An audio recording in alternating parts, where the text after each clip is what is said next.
Hello everyone. आज 3 मार्च को हमारे देश में ही नहीं बल्कि पूरे विश्व में विश्व वन्य जीव दिवस मनाया जाता है। विश्व वन्य जीव दिवस मनाने का मुख्य उद्देश्य वन्य जीवों के प्रति लोगों को जागरूक करना। जो लुप्त होते जा रहे हैं वन्य जीव, उनके प्रति लोगों को जागरूक करना, जागरूकता बढ़ाना, उनको बताना कि अगर इस तरह से वन्य जीव लुप्त होते चले जाएंगे और वनस्पतियाँ खत्म होती चली जाएंगी तो हम इंसानों का जीवन भी बहुत अधिक खतरे में आ जाएगा। क्योंकि जो वन्य जीव हैं वो हमारे पारिस्थितिक तंत्र को संतुलित बनाए रखते हैं, संतुलन बनाए रखते हैं। जो जीव है वन्य जीव, जैसे शेर, चीता, घोड़ा, हर जीव का अपना ही महत्व होता है। जो अपने से छोटे जीवों को जो हानिकारक होते हैं उनको खाकर, जो अपना भोजन बनाकर, जो जैसे मृत जीव हो जाते हैं, उनको भी कई जानवर ऐसे हैं जो उनको खाते हैं और हमारे जो पर्यावरण को खराब होने से बचाते हैं। क्योंकि अगर इस तरह से मृत जीव जंगलों में या वनों में पड़े रहेंगे तो फिर हमारे जीवन को प्रभावित करेंगे। वो उन जीवों को खाकर उसके पर्यावरण को स्वच्छ करते हैं। छोटे बड़े कीट जो भी अपना अपना कार्य बड़े ही संतुलित तरीके से करते हैं। हर जीव का अपना अपना स्थान है। आज हम वन्य जीवों के बारे में बच्चों को बताएंगे। इस तरह से हमने पृथ्वी बनाने की कोशिश की है। पृथ्वी के ऊपर हमने वन्य जीव बनाए हैं, पेड़ बनाए हैं।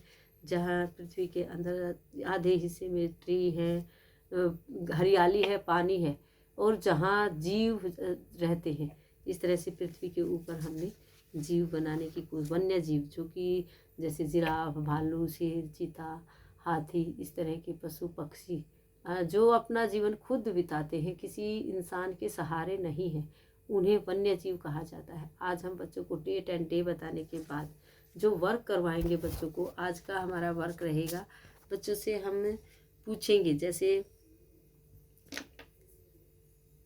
किसी भी हम चित्र को बनाएंगे और बच्चों को उसके बारे में पूछना है। जैसे हमने यहाँ बनाया फिश, कोई बच्चे फिश बोलेंगे, कोई बच्चे मछली बोलेंगे। इस तरह से हमने फिश बनाया। बच्चों से हम पूछेंगे कि फिश कहाँ रहती है, तो बच्चे बताएंगे पानी में। इसी तरह से हमने यहाँ बनाया भालू, हम बहुत से भालू बनाने की कोशिश करेंगे यहाँ, तो बच्चे बोलकर हमें बताएंगे कि ये क्या है, भालू। बहुत से भालू वन में है।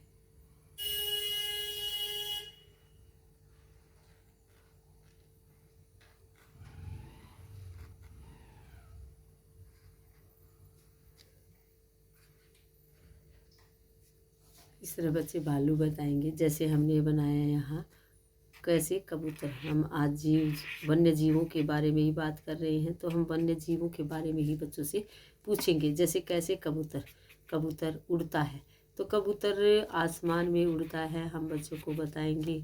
तो कबूतर के कितने लेग्स होते हैं, how many legs does pigeon have, how many eyes does pigeon have, how many tails does pigeon have. इस तरह हम बच्चों से पूछेंगे, पूछने की कोशिश करेंगे। इसी तरह हम जैसे यहाँ बनाया खरगोश, कैसे खरगोश उछलता है। इस तरह हम बच्चों को पढ़ाते हैं rabbit, how many years does rabbit have, कितने कान होते हैं रैबिट के। इस तरह का वर्क आज हम बच्चों को करवाएंगे। एनिमल्स के बारे में पूछेंगे। यहाँ जैसे हमने बनाया ई फॉर एलिफेंट,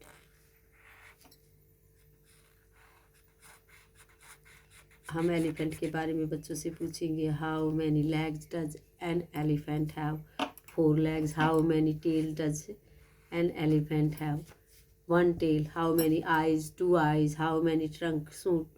इस तरह से बच्चों को बताएंगे इनके पार्ट्स। टेल मीन्स पूंछ होता है, ट्रंक मीन्स सूंड होती है, लेग्स मीन्स पैर होते हैं। इस तरह का वर्क आज हम बच्चों को करवाएंगे। जो वन्य जीव हैं उन्हीं के बारे में हम बच्चों से आज बात करेंगे। बच्चों को समझाने की कोशिश करेंगे। जो वनों में जंगलों में रहते हैं, जो अपना जीवन खुद ही बिताते हैं, उन्हें वन्य जीव कहते हैं। वन्य जीव हमारे पारिस्थितिक तंत्र को संतुलित बनाए रखने में महत्वपूर्ण भूमिका निभाते हैं। खाद्य श्रृंखला के माध्यम से काम करते हैं। वे परागण, बीज और प्रसार, मृदा उर्वरता बढ़ाने में, अपशिष्ट का प्रबंधन करने में और कार्बन अवशोषण में सहायक होकर पर्यावरण को स्वच्छ और संतुलित बनाते हैं। खाद्य श्रृंखला का जैसे जंगली जानवर जैसे बाघ, भेड़िया, चीता, अन्य जानवर की आबादी को नियंत्रित करते हैं, जिसमें पारिस्थितिक संतुलन बना रहता है। वे पोषण अनुक्रम को भी समृद्ध करते हैं।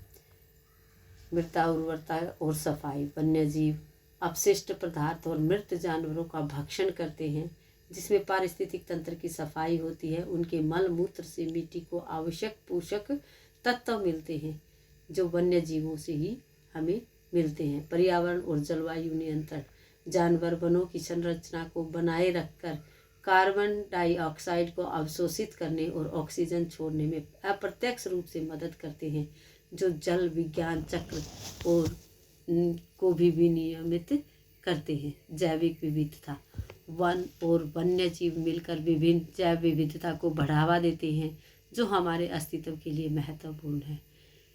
अंत में हम कह सकते हैं कि वन्य जीव प्रकृति की सुरक्षा के लिए, स्वस्थ मिट्टी, स्वच्छ हवा और पानी को बनाए रखने के लिए अनिवार्य है, हमारे लिए आवश्यक है। इसलिए इनको बचाना, इनका संरक्षण करना हमारा कर्तव्य है। इनके स्थानों को काटना नहीं है, वनों को कटाई नहीं करनी है। जो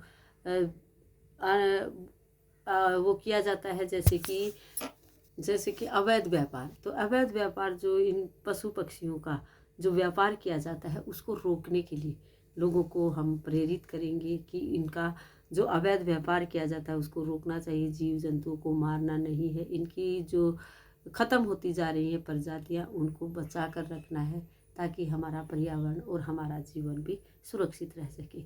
आज का वर्क हम बच्चों को इसी तरह से करवाएंगे, वन्य जीव के बारे में पूछेंगे बच्चों से और उनके बारे में बताएंगे। आज का वर्क यही रहेगा। Thank you. Have a nice day.